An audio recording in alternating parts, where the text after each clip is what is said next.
को जब ढूंढने जाते थे तो सब पहले ही देख लेते, आज भी देखते हैं, लेकिन पहले सब जान परख लेते थे तब जाकर विवाह करते थे। तो माँ मैना कह रही है कि देश पैसे खोजे वाला सुंदर सुजनवा है, उनके साथ साथ पालन लिखाने वाले, पढ़न लिखाने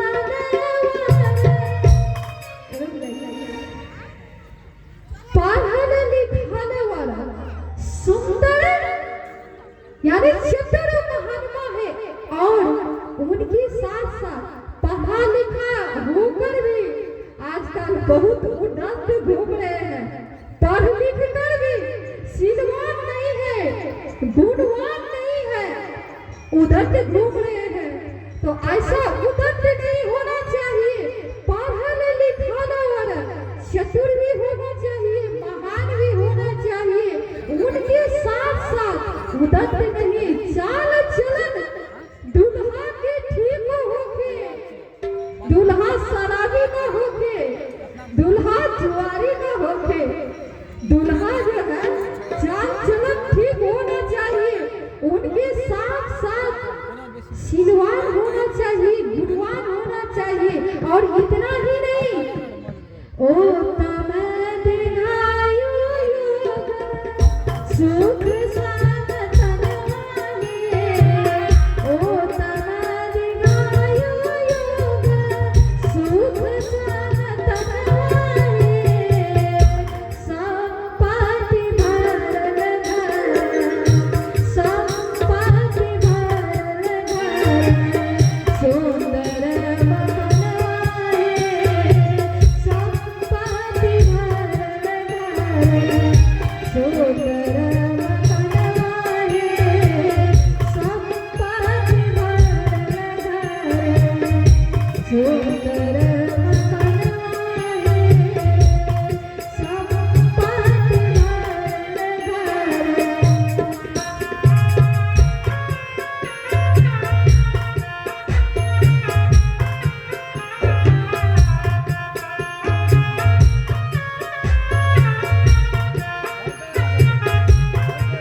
बड़े बड़े राजा महाराजा होते थे तो उनके दरवाजे पर हाथी घोड़ा भी होती थी, लेकिन आज तो स्कॉर्पियो, फॉर्च्यूनर, थार, कौन कौन सा गाड़ी होता है वो दरवाजे पर लगी रहती है। लेकिन पहले के जमाने में जो राजा महाराजा होते थे उनके दरवाजे पर हाथी घोड़ा बंधी रहती थी।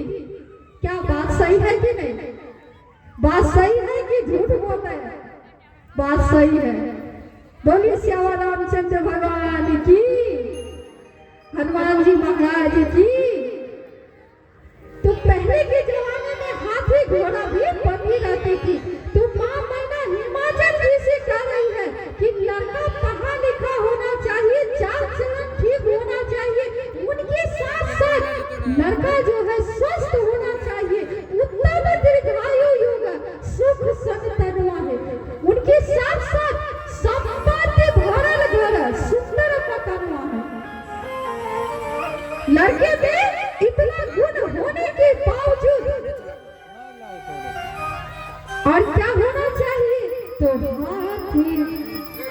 हाथी घोड़ा माल मवेशी, हाथी घोड़ा माल मवेशी, खेत खाली हजवाए, हाथी घोड़ा माल मवेशी, खेत खाली हजवाए,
साक्षी कुमारी, साक्षी कुमारी बहुत लेट हो रही है। साक्षी कुमारी। बोले श्याम रामचंद्र भगवान की। या महादेव बाबू कुछ बोलना चाहते हैं तो बोलिए आप। जी नहीं, ऐसा कुछ नहीं है। आप अपने जो कलाकार साहिबा सबको तैयार किए हैं उनको बुला लीजिए और हम मंच स्थगित करते हैं। इसके आगे की कथा हम कल करेंगे, कोई बात नहीं है। बोलिए श्याम रामचंद्र भगवान की। तो माँ मैना हिमाचल जी से सारी बातें बताई है, तो हिमाचल जी सारी बातें सुनी है। तो सज्जनों, जब एकांत में या अपने परिवार में विचार विमर्श होता है तो उसमें एक बैठकी होता है,